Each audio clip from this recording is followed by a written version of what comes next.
اگر چاہتے ہیں کہ کوئی ایسا عمل ہو جو رونگٹے کھڑے کر دینے والا عمل ہو، رونگٹے کھڑے کر دینے والا عمل ہو، رونگٹے کھڑے کر دینے والا عمل ہو، اگر آپ چاہتے ہیں کوئی ایسا عمل، تو ایک بار سورۃ اخلاص کو لو، اللہ پڑھے، صرف ایک بار سورۃ اخلاص پڑھے، صرف ایک بار. اور جب پہنچے نا اللہ الصمد قل هو اللہ احد اللہ الصمد. میں یہاں بھوٹ پورا میں کچھ دن رہا، اور ایک صاحب میرے پاس آئے، مجھ سے کہنے لگے کہ میرے اوپر کسی نے ایک ایسا کالا جن اور ایسا خطرناک جن مسلط کیا ہے کہ جو میں آنکھوں سے دیکھتا ہوں، میری بیوی آنکھوں دیکھتی ہے، بچوں کو نظر نہیں آتا، کوئی گھر میں آئے اس کو نظر نہیں آتا، میں آنکھوں میں دیکھتا ہوں. کہنے لگا ایسے دیوار کے اندر چلا جاتا ہے، پھر دیوار سے باہر نکل آتا ہے، چھت کے اندر جاتا ہے اور چھت پھٹتی محسوس ہوتی ہے. ہم ڈر کے بعض اوقات ہٹ جاتے ہیں کہ چھت پھٹی ہے گر نہ جائے، پھر وہ مل جاتی ہے، پھر ایسے چلا جاتا ہے.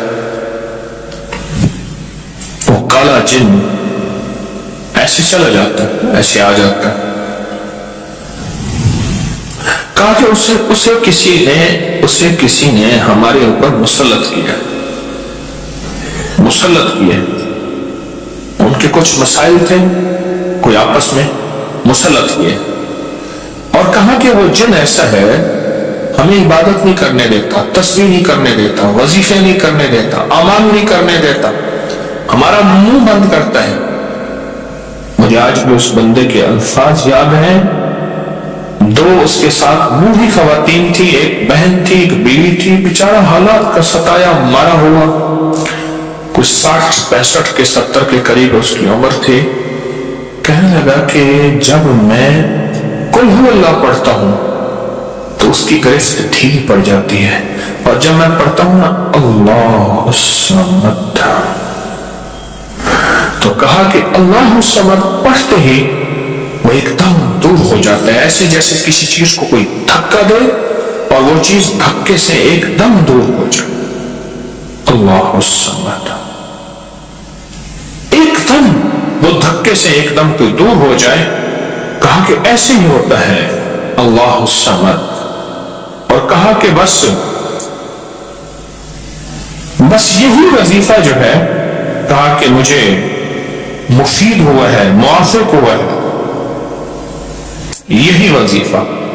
اور کہا کہ بس اب میں صرف یہی وظیفہ پڑھتا ہوں. مجھ سے کہنے لگا آپ مجھے کوئی وظیفہ بھی دیں گے نہیں پڑھنے دیں گے، یہی اگر اجازت دیں گے. تو میں نے کہا اس سے بڑھ کے اسم اعظم کون سا ہے، اس سے بڑھ کے پرتاثیر چیز کون سی ہے؟ میں آپ کو یہی وظیفہ دے دیتا ہوں، آپ اسی وظیفے کو پڑھیں. پھر میں نے اس کو ایک ترکیب بتائی، آپ کو ہی بتاتا ہوں، شاید میں زندگی میں پہلی دفعہ بتا رہا ہوں، یہ پہلے بتائی ہوگی، جہاں تک میری یادداشت ہے پہلی دفعہ بتا رہا ہوں. یہ نہیں کہ چھپاتا ہوں، دعویٰ تو پھر بھی نہیں کر سکتا، بھول جاتا ہوں، پھر یاد آتی ہے بازو کا. اب وہ چیز آپ کو عرض کر رہا ہوں. میں نے اسے کہا صرف ایک دفعہ سورۃ اخلاص پڑھ، اول آخر 3 دفعہ درود شریف. رونگٹے کھڑے کر دینے والا عمل، اس کا نام جو میں نے سال سے رکھا ہے، رونگٹے کھڑے کر دینے والا عمل. حدیث میں آتا ہے، مفہوم ہے کہ جب بندے کی اضطراری کیفیت ہوتی ہے، بے چین، بے قرار، پریشان ہوتا ہے، مضطرب، اس وقت عرش الہی ایک دم میں حرکت میں آتا ہے، رحمت متوجہ ہوتی ہے اور اللہ کا عرش ہل جاتا ہے. رونگٹے کھڑے کر دینے والا ایسا عمل جس میں انسان جو ہے بس ایک پل میں سے بے چین، بے قرار ہو. اس کی ترکیب یہ ہے کہ والا کر درود پاک 3 بار، ایک دفعہ سورۃ اخلاص پڑھیں، اور پڑھ کے جب اللہ الصمد پہ پہنچے نا تو اس کو ہلکا ہلکا دل میں دہرائیں، اللہ الصمد، اللہ الصمد، دہرائیں، توجہ سے دہراتے جائیں. پہلے الفاظ آتے ہیں غور سے سنیے گا. پہلے الفاظ آتے ہیں، پھر کیفیات آتی. پہلے الفاظ آتے ہیں، پھر کیفیات آتی ہیں. پہلے الفاظ آتے ہیں. انسان پہلے الفاظ سے بچہ نا، اسی بچے کو آپ ایسے لوگوں میں، بچے کو ایسے لوگوں کے ساتھ پلنے کے لیے جو بول نہیں سکتے. بچہ کبھی نہیں بولے گا، کون کرے گا، کرے گا، بول نہیں سکے گا. کیونکہ بچہ الفاظ چنتا ہے، پھر وہ الفاظ بولتا ہے. پہلے الفاظ ہوتے ہیں. کسی نے پوچھا، حضرت میرا دل ذکر نہیں کرتا، بس زبان سے کرتا ہوں. کہا مبارک ہو، اللہ نے جسم کے ایک حصے زبان کو قبول کر لیا ہے، اس کو نہ چھوڑنا. ایک وقت آئے گا دل بھی قبول ہو جائے گا. ایک وقت آئے گا دل بھی قبول ہو جائے گا. اس زبان والے ذکر کو نہ چھوڑ. وقت آئے گا دل بھی قبول ہو جائے گا. اس کو نہ چھوڑ، اس کو نہ چھوڑ. حقیقت کہہ رہا ہوں. میں نے اس سے کہا کہ ایک ایسا کام کر، تنہائی میں بیٹھ، اور تنہائی میں بیٹھ کے نا بس صرف تو ہو، اللہ ہو، بندہ ہو. تنہائی میں بیٹھ، اور تنہائی میں بیٹھ کر آپ نے ذکر کرنا. تنہائی میں بیٹھ کر آپ نے ذکر کرنا. تنہائی میں بیٹھ کر اللہ الصمد کی ضربیں لگانی ہے دل پہ، دل پہ، دل. پڑھنی صرف ایک دفعہ سورۃ اخلاص ہے، اور جب دیکھیں نا رونگٹے کھڑے ہو گئے ہیں اور انگ انگ میں سے آنسو بہنا شروع ہوئے ہیں. آنکھوں سے، آنسوں سے، اور دل سے، اور کیفیات سے ہر جسم کا حصہ اللہ کی طرف متوجہ ہو گیا ہے. ہر دل کا حصہ، ہر جسم کا حصہ، ہر رگ رگ رگ رگ رگ رگ اللہ کی طرف متوجہ ہو گئی ہے. تو پھر اللہ کے ساتھ تعلق بنا، اور اپنی مراد، اپنی آس، اپنی امید اللہ کے سامنے پیش کر. اپنی مراد، اپنی آس، اپنی امید اللہ کے سامنے پیش کر. اور اللہ الصمد کو دوہرا دوہرا دوہرا دوہرا دوہرا. یہ جو جنگلوں میں کہتے ہیں چلا کیا فلاں بابا جی نے، پہاڑوں کی غاروں میں چلا کیا فلاں بابا جی نے، کنووں کے اندر چلا کیا. ابھی بھی ایسے کنویں موجود ہیں جس کے نیچے اتر کے پانی بھرتے تھے. اس کو ہمارے برے صغیر کی زبان میں باولی کہتے ہیں. اس میں نیچے جا کے پانی بھرتے تھے. میں نے بخارا کے اندر دیکھا اور کئی جگہ دیکھا. ٹھٹھا میں بھی ابھی وہ ہیں، ٹھٹھا میں، لیکن خشک ہو چکے ہیں. نیچے جا کے پانی بھرنا، ان کنووں کی گہرائیوں میں جا کے، تنہائیوں میں بیٹھ کے، خشک کنووں میں اللہ الصمد اور ذکر.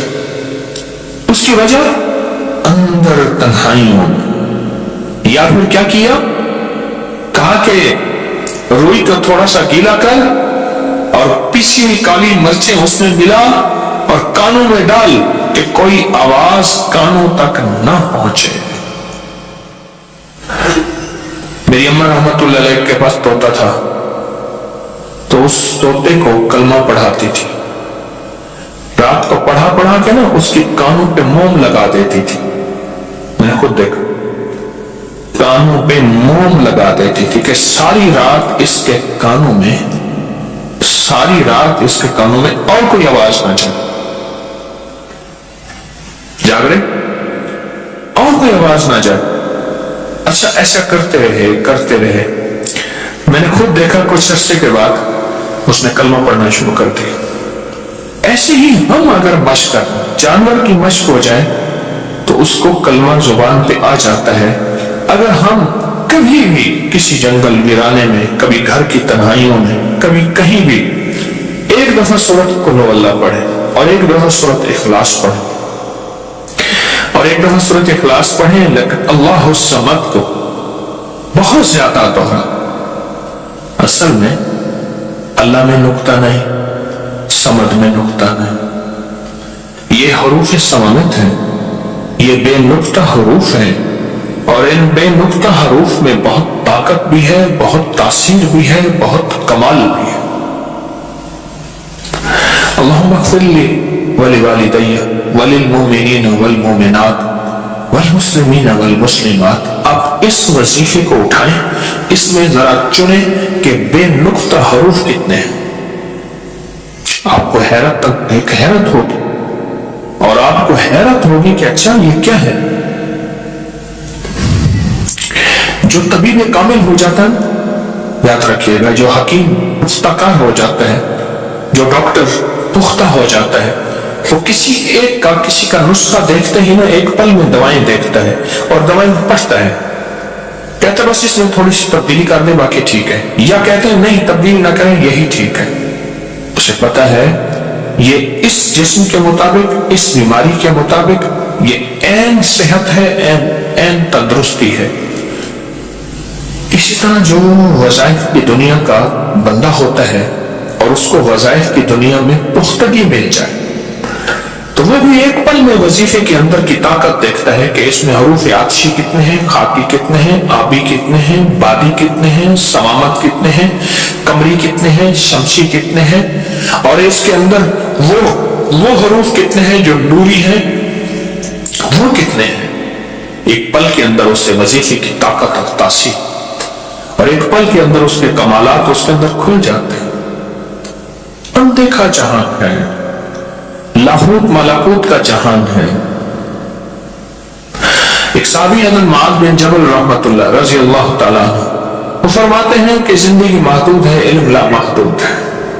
انہی کا فرمان، شاید انہی کا فرمان ہے کہ زندگی محدود ہے، علم لا محدود. تو جو علم لا محدود ہے اس کو ہم نے اپنی عقل سے سمجھنے کی کوشش کریں، اپنے شعور سے سمجھنے کی کوشش کریں، اپنے احساس اور ادراک سے سمجھنے کی کوشش کریں تو نہیں سمجھ سکتے. علم ہے ہی لا محدود، اس کی حد نہیں. کبھی اگر آپ رونگٹے کھڑے کر دینے والے عمل کو چاہیں نا تو بیٹھ کے اس کی مشق کر لیں. دوسری یا تیسری مشق کے اندر آپ کو توجہات مل جائیں گی، ایک پل میں وجدان مل جائے. آپ حیران ہوں گے یہ کیا ہوا، اتنا جلد مجھے توجہ مل گئی. ساری عمر میں بڑی بڑی دعائیں مانگتا رہا، کبھی توجہ نہ ملی. کبھی کیا نہ ملی؟ توجہ نہ ملی. اور پل کے اندر اتنی مجھے توجہ مل گئی، اب حیران ہو جائیں. اللہ الصمد. جب اس کو انسان وجدان سے